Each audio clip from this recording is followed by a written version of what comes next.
In a monster bug war, there's treachery at every turn. Enemies with super weapons. Really big, nasty jaws. Foes with superpowers. They just leap onto it and sink the fangs in.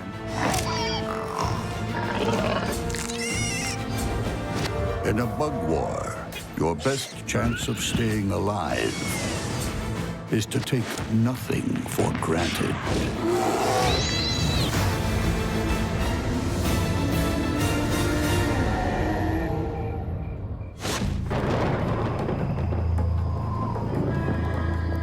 In myths, magical forests are filled with shape-shifting monsters. But in the bug world, there really are such beasts.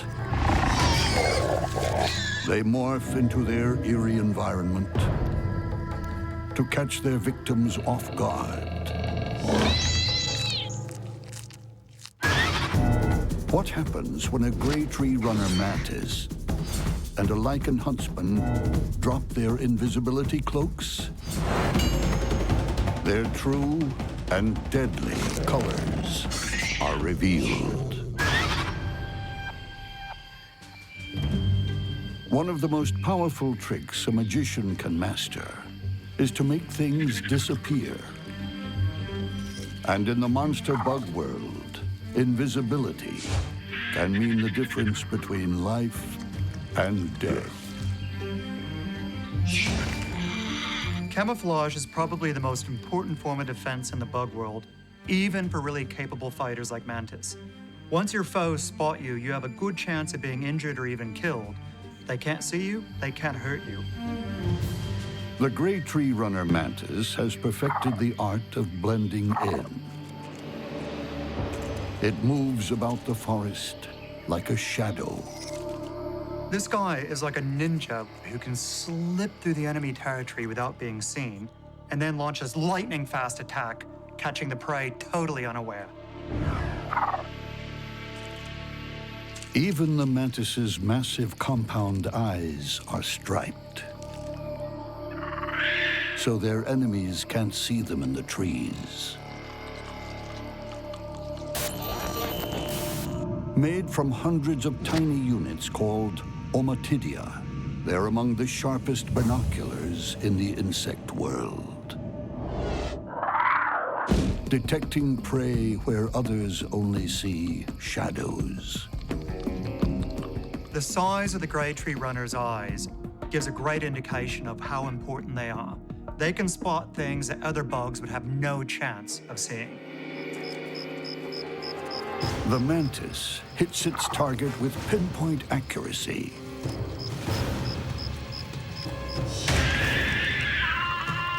It grabs this grasshopper like a kung fu master snatches a passing fly.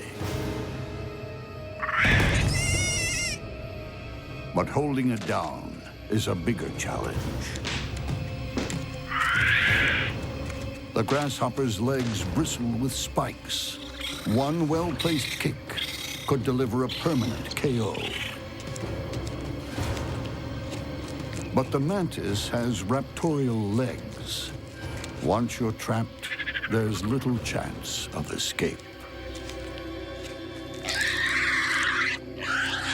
The raptorial legs of all mantises are extremely efficient weapons, even on small species like the gray tree runner. Once they've spiked their prey, they hold on to it while the mandibles start inflicting the serious wounds. Imprisoned, the grasshopper pays the ultimate price. It's eaten alive. There's no mercy in this forest. Not even for the mantis. There are other invisible eyes watching it.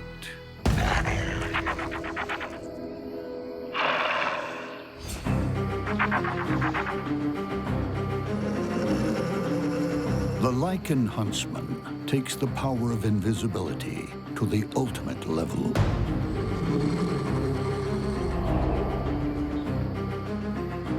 lichen huntsman's ability to hide out in the open gives it a real predatory advantage. If the mantis is like a forest shadow, then this spider is like the ghostly phantom of the underworld. She could be anywhere, anytime, and you'd never know. They're relatively flat spiders that pin themselves against the bark of trees. They've got lots of hairs on their legs that make them blend into the background. They're almost impossible to find. Those clusters of hair not only camouflage, they double as motion detectors or unwitting passers-by.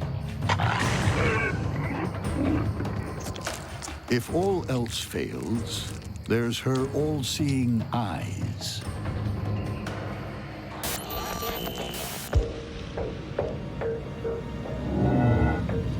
Four at the front, two on top, and another pair at the rear. Poised in the perfect ambush position, body flattened, head hidden, she has 360-degree vision.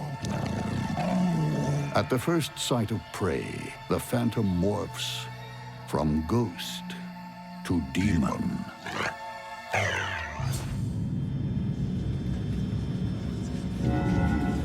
The huntsman spiders have rotated the legs so that they're lateral to the body. And what this means is that they're able to move sideways as effectively as they're able to move forwards. This gives them a much wider range of motion so that they're able to move around fast. As this cockroach discovers, there's no sneaking past the ghost who waits. The cockroach won't make this mistake twice. The sharp-eyed gray tree runner mantis is nowhere near as naive. It knows the perils of passing this ghostly gatekeeper. But it too wants another meal, and a fellow shapeshifter would make a tasty treat.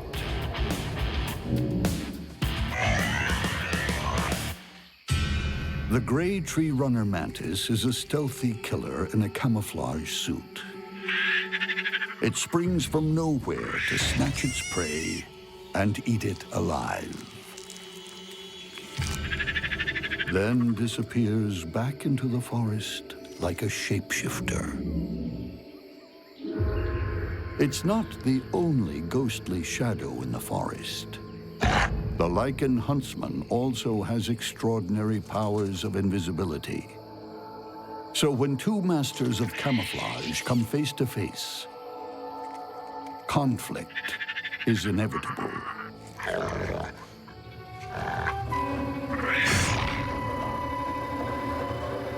You've got a face-off here with the mantid with its good vision and the huntsman spider very close looking at the mantid. And so the question is, who's going to move first? It's a poker game where it's high stakes, life or death. Just inches away from its opponent, the mantis tries to bluff with the ultimate poker face. The mantis certainly isn't behaving like he's scared. He's almost mocking the spider, saying they're just grooming himself, like not even concerned about you at all. He's probably relying on his speed to run away if things get a little bit too much. But the spider's not fooled.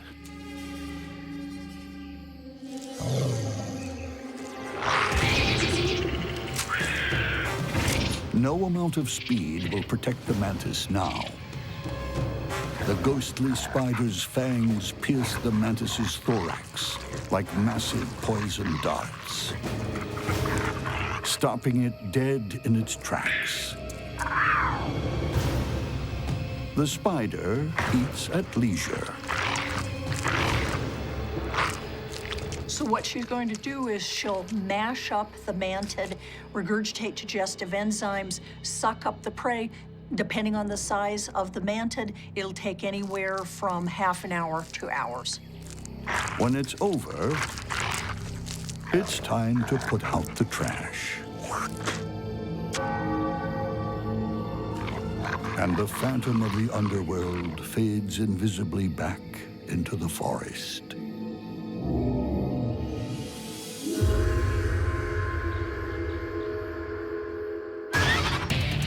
In the dead of night, the forest is a dangerous place. It's crawling with cold-blooded killers. And sometimes the difference between life and death all comes down to making one wrong move.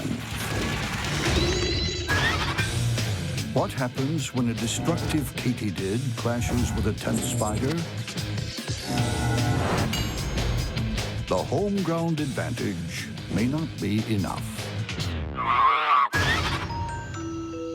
From a distance, it looks like a misty cloud in a rainforest canopy. Don't be deceived.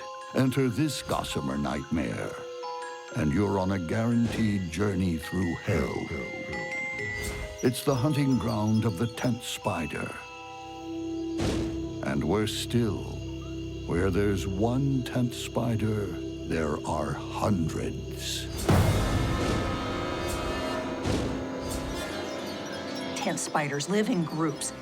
Each spider has its own web, but it's connected by frame lines. And the big advantage of this is that they're able to feel vibrations throughout the colony. This is particularly helpful if a potential predator comes through. Less than 1% of all the spider species in the world live in groups of any sort, and these are known as social spiders. This particular spider lives in colonies of anywhere from 5 up to hundreds of webs, with the frame lines between the webs connected. Like a cooperative fishing fleet, with all its nets linked together. The trap is so vast, so complex, escape is unlikely. Tent spiders have unusual webs. Instead of vertically oriented, flat orb webs, their web is horizontally oriented. It's got a peak so that it is essentially a three-dimensional tent. Insects that fly in get knocked down and fall onto the web.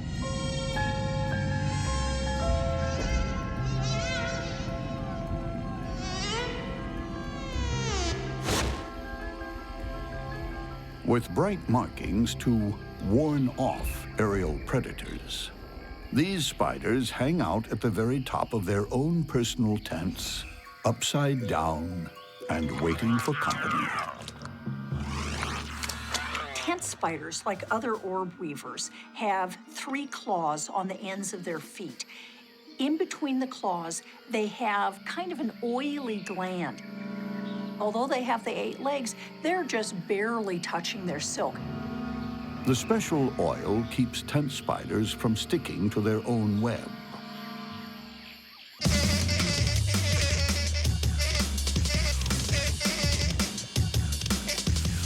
This fly has made a fatal error. The tent spider senses vibrations. It drops onto its prey in a split second.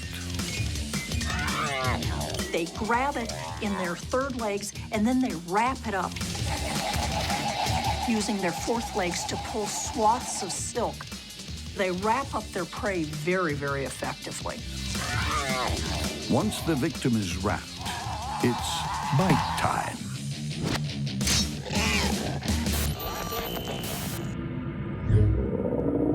Behind feelers called pedipalps are menacing fangs that curve inwards to pierce and rip their prey.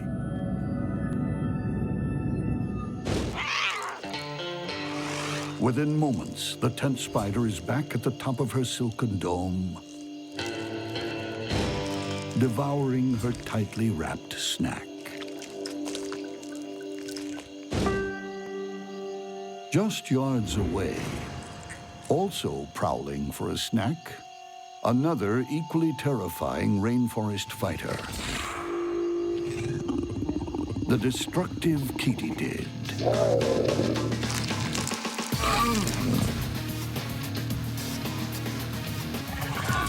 Its super long antennae detect far-off prey.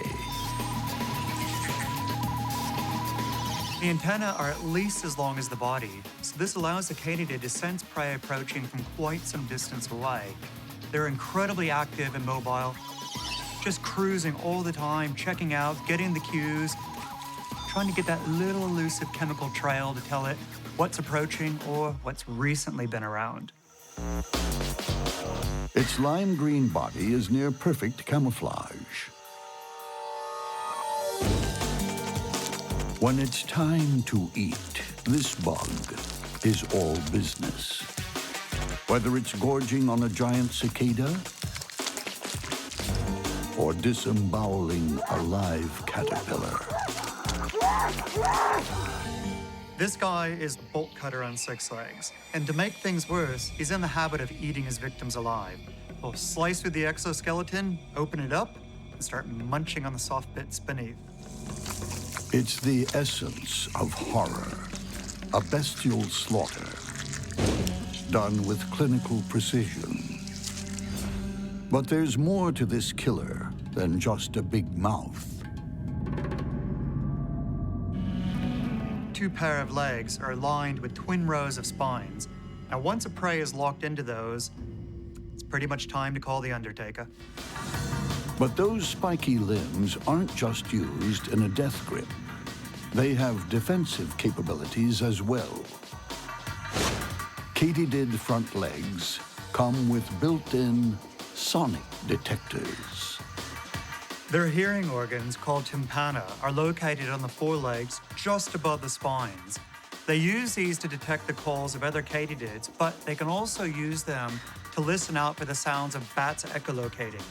This allows them to avoid becoming prey to a bat when they're feeding in the treetops at night. The destructive katydid and the tent spider are both sit-and-wait hunters. But they still take the occasional midnight stroll. Tonight, one of them will regret not staying home.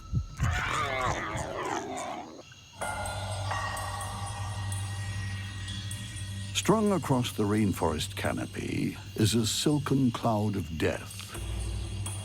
For anything that enters, there's no guaranteed escape. The spiders will attack any prey that's small enough for it to handle.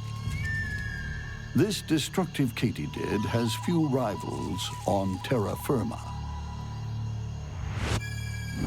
But when she takes to the air in these parts, she's vulnerable.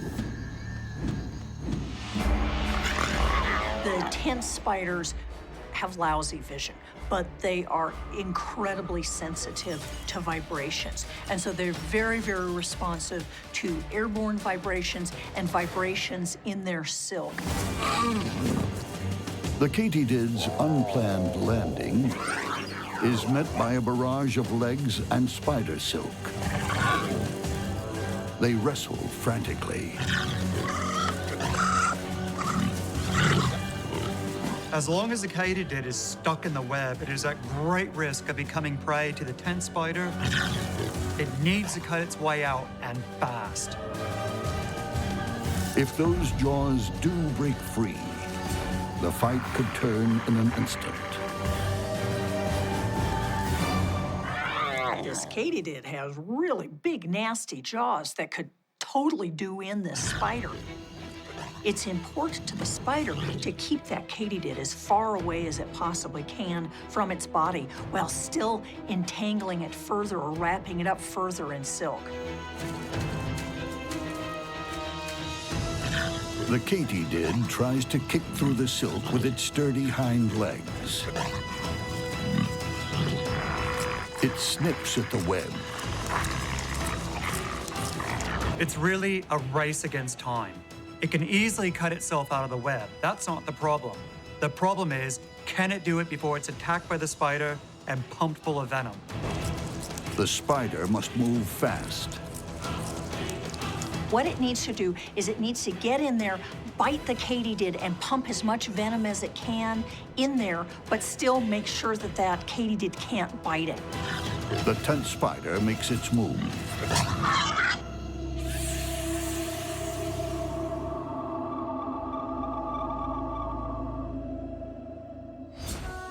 Now it's up to the venom to do its deadly work. Even as it begins shutting him down, the katydid continues to fight.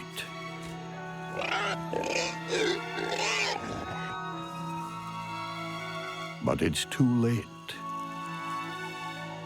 Today, venom wins.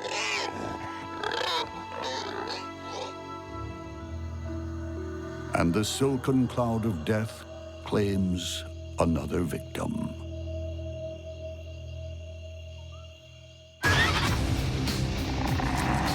In the bug world, many things that creep, crawl, and slither share the same patch of land. They also share a primeval urge to kill on sight. When a giant rhinoceros beetle encounters a swarm of voracious meat ants,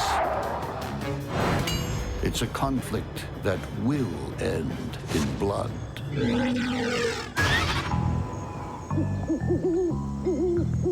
Rhinoceros beetles are like tanks on the bug battlefield. They're among the biggest of all the beetles, titans of the bug world. Rhinoceros beetles aren't misnamed. They're big, they're kind of clumsy, but they have a thick, heavy, sclerotized exoskeleton that is incredibly hard to pierce. It covers most of their body, and the rhinoceros beetles are awesomely strong.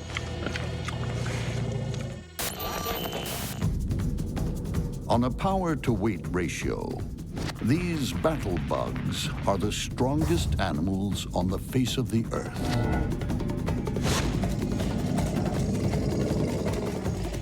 It's estimated that a rhinoceros beetle is able to push or carry as much as 850 times its body weight.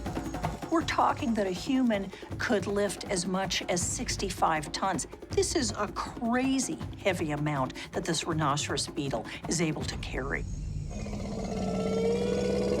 For all its brute force, this monster mostly eats rotting fruit, which provides all the fuel it needs to wrestle a rival. The males and the males alone have these big horn-like structures that act like levers. Each male has two forked horns, one on the head, the other on the top of the prothorax. As a weapon, they work like a pair of sharp tongs to catch and dispatch an opponent.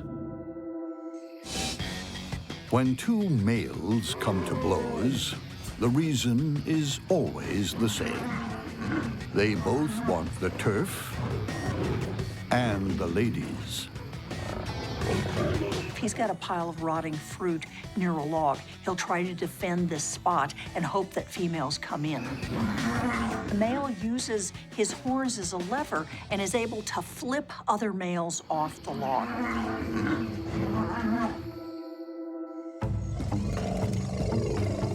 But for all his brutish ways, the rhinoceros beetle has one surprising trick up his sleeve. He can fly. The rhinoceros beetle almost transforms itself when it gets ready to fly. It opens its forewings in a click and then lumbers into flight. These are not great flyers. It takes to the air with all the grace you'd expect from a tank with wings. Still, it's a talent that could save its life. And he may need an escape strategy if he strays into meat ant territory. One single ant isn't much of a threat. But where you find one, you'll find many. Individual nests can contain tens of thousands of ants, but they're often linked together into super colonies that can contain hundreds of thousands or more. Meat ants don't sting, but they bite with a vengeance, with mandibles honed like steel shears to rip through raw flesh. For the victim, it's death by 1,000 cuts. The ants just swarm over whatever they're attacking, and all those tiny little jaws keep snipping and snipping and snipping until it's history. They can make an animal much larger than them run for the hills. Whenever a meat ant is moving, it's hunting. And there are many mouths to feed. Meat ant colonies have multiple queens, all pumping out larvae that need to be fed. This is why the colonies are always on the hunt. They just have so many larvae back at home screaming for energy-rich food. And when they go hunting, meat ants will go on the attack at any time. These soldiers join forces at a moment's notice. News of a conflict spreads fast through the troops. When an intruder stumbles into the ants' area, the message goes out very, very quickly. It literally spreads like wildfire. Vibration and touch play their parts. But specific chemical signals, pheromones, are the real key to communication. Before you know it, a swarm is on the way, ready to defend against anything. In the eternal tussle for insect supremacy, some bugs are Goliaths, and some more like Davids with a bad attitude. Meat ants are really kind of ill-behaved ants. These are aggressive ants that are perfectly willing to attack. They're scary ants. Meat ants are active in daylight, while rhinoceros beetles get busy at night.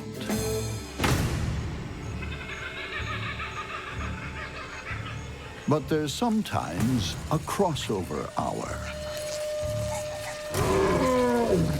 It's early morning, and a tank-like vegetarian blunders into meat ant territory.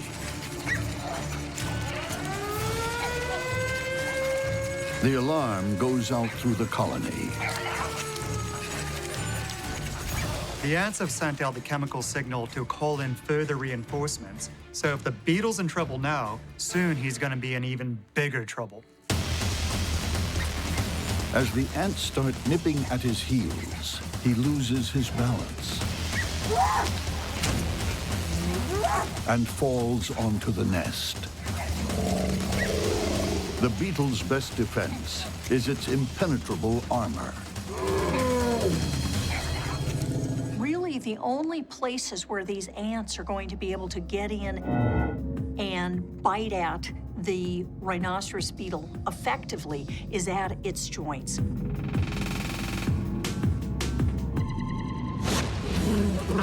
And that's where the ants attack in force.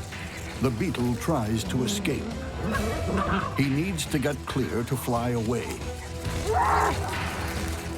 But carrying vicious ants as excess baggage, he can't get to the runway. The best thing it could do is fly away, but it gets ready to fly really slowly. The ants dig deeper now. They crawl inside the skin of their prey, spraying formic acid, savagely and relentlessly, Dozens of mandibles are biting the beetle to death. At this point, the beetle's armor is useless. The ants are going to crawl into every crevice they can and bite him into oblivion. In this battle, size becomes a disadvantage. A lumbering armored tank is no match for armor-piercing infantry.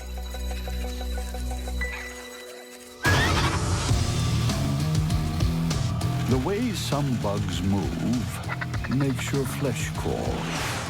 Some scuttle, some creep, and some can bring on an instant cold sweat. But the creepiest of all are the bugs that pounce out of nowhere. Jumping spiders are really the primates of the spider world in terms of being intelligent and totally alert. When two predatory jumping spiders come face to face, which one will have the jump on the other?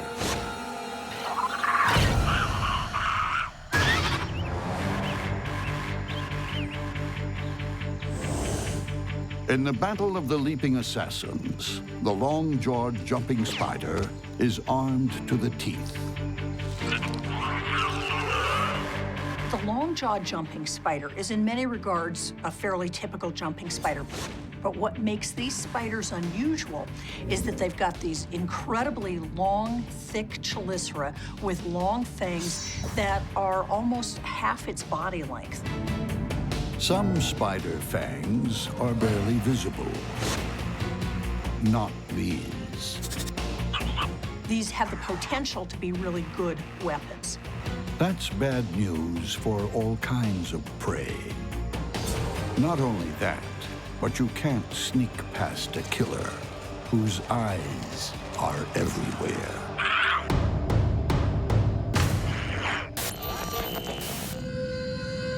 Jumping spiders have incredible vision. They've moved a number of the eyes back on their carapace so that effectively jumping spiders have 360-degree vision. Those two huge eyes, front and center, sense contrast, colors, even ultraviolet light.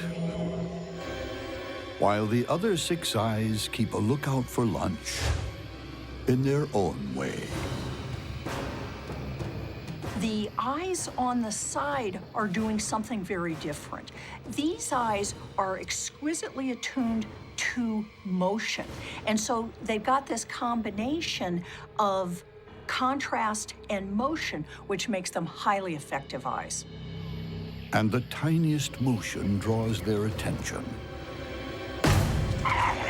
This smaller spider is already a marked bug. But the long-jawed jumping spider needs all of its visual acuity to make the kill.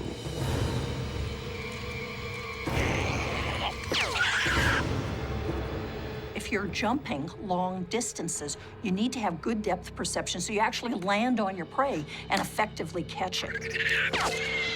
Death comes in an instant, as those elongated fangs skewer the prey.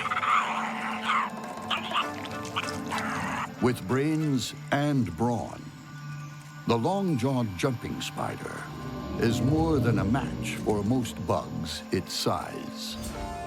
But how will it fare when its opponent shares exactly the same talents? Now, the issue here is that we've got jumping spider against jumping spider. The green jumping spider has all the skills and all the smarts of the long jaw. In the eyes of some, she's also the supermodel of the spider world.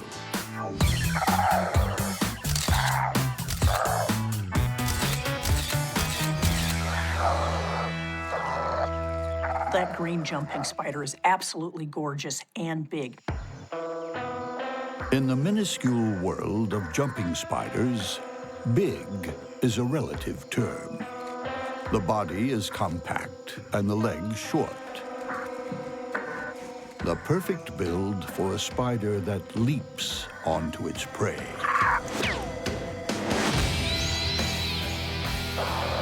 When it comes to jumping, these guys are in a class of their own. They can launch themselves an amazing 20 times their own body length. Astounding.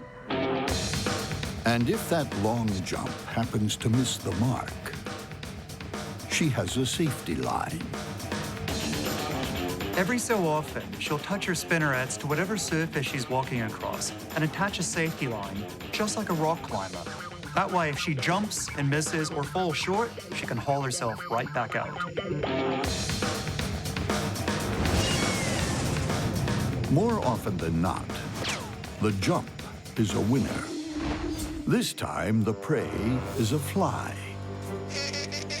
Also renowned for its speed and its wide field of vision.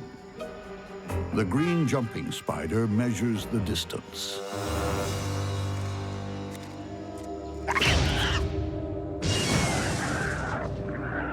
The key to the kill is securing the victim as quickly as possible. The two front pair of legs are quite well developed, and they have these large spine-like hairs on them. It's like nature gave them a cute little face, but then gave them these mean legs to give a little bit of street cred. When you encounter spider beauty like this, you can guarantee the outcome won't be pretty. Both of them have same capabilities, except the long-jawed spider has much, much longer fangs than the other spider. On the other hand, the green jumping spider has size and power to its advantage. So in this case, it really is who has the element of surprise.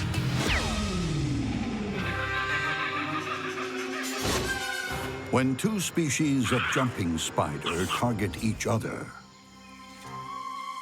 it's anyone's guess as to which one will lose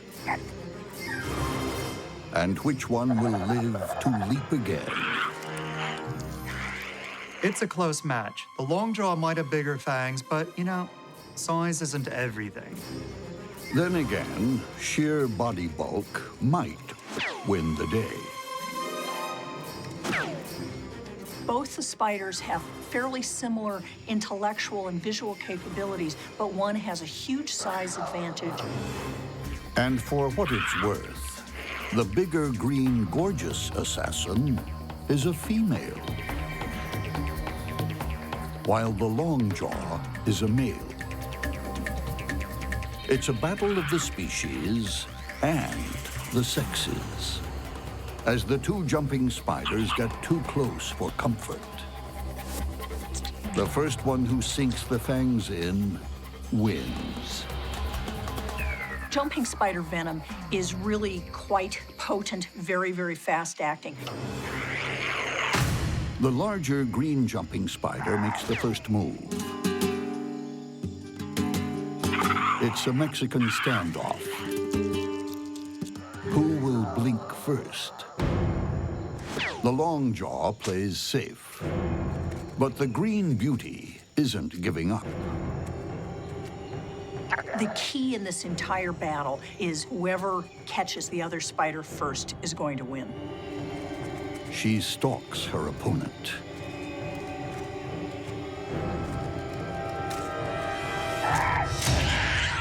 And scores a direct hit. Her fangs might be small, but they drip with deadly venom. These guys have a really fast-acting venom. The long jaw's legs have already started to curl up.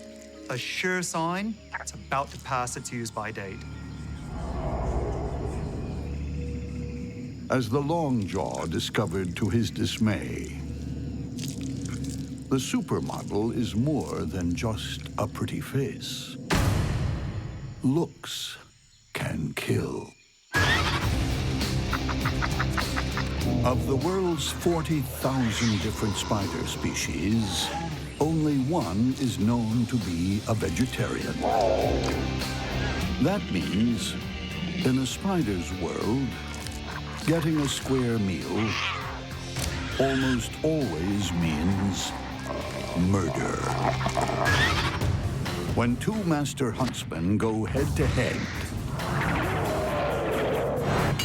it's never a case of meet and greet.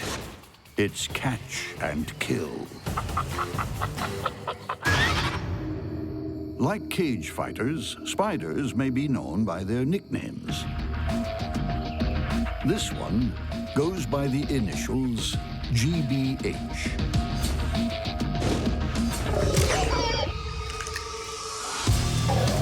The giant banded huntsman. Huntsman spiders are the best spiders in the world. They're big, they're fast, they're powerful, they're great predators.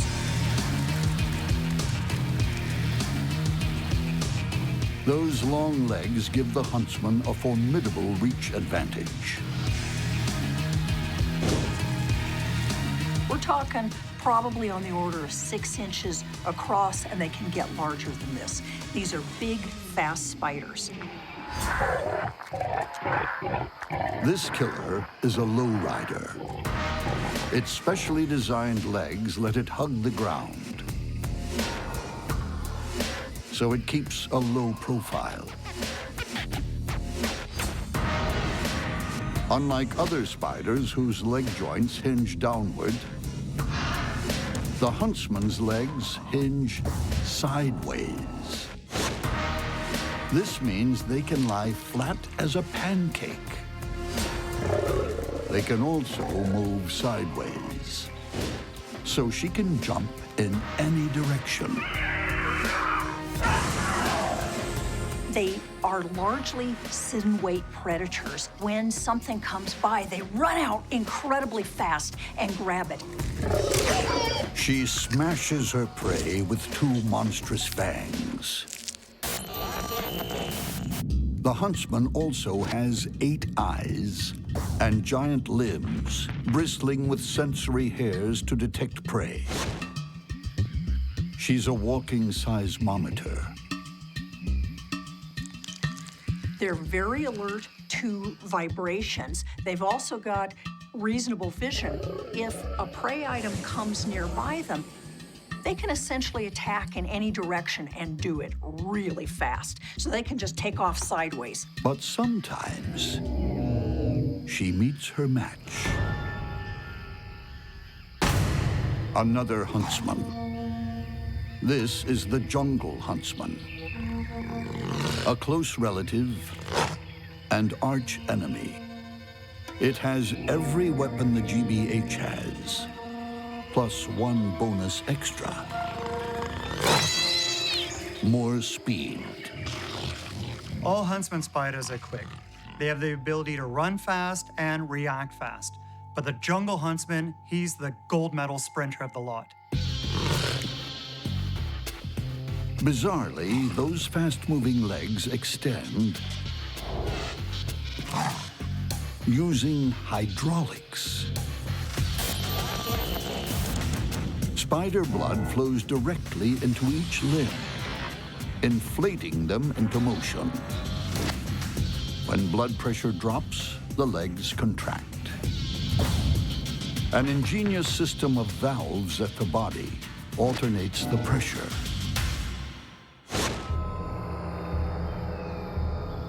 So how do these 2 hydraulic hunters fare when they run into each other in the forest? It's an even match. You've got 2 really fast spiders, but the giant banded huntsman is bigger and stronger. The jungle huntsman has speed and stealth to its advantage. This is a really tough fight to call. Both are very competent fighters. It could go either way. In the rainforest, there are so many bugs. You're bound to run into your doppelganger sometime. Like these 2 huntsman spiders. Huntsman spiders are good predators. Like other spiders, they're basically willing to take almost anything they can get. One of the other things they're perfectly willing to go after are other huntsman spiders. The giant banded huntsman is lying in wait. It's on a hair trigger to strike.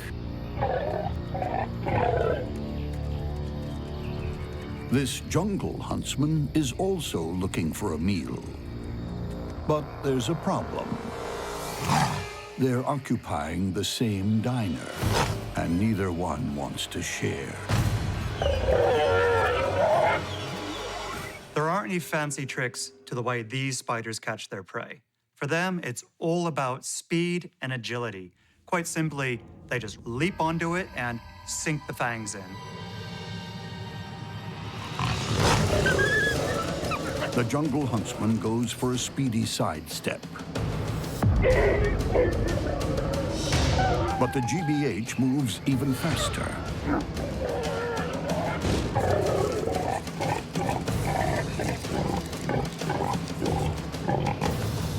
The jungle huntsman is skewered through its soft underbelly. Fangs like eagle's talons rip into its body again and again.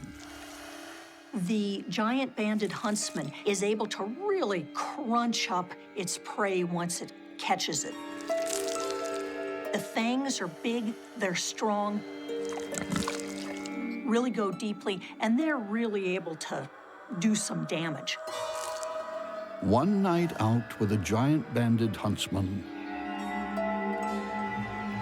and there's little left the morning after.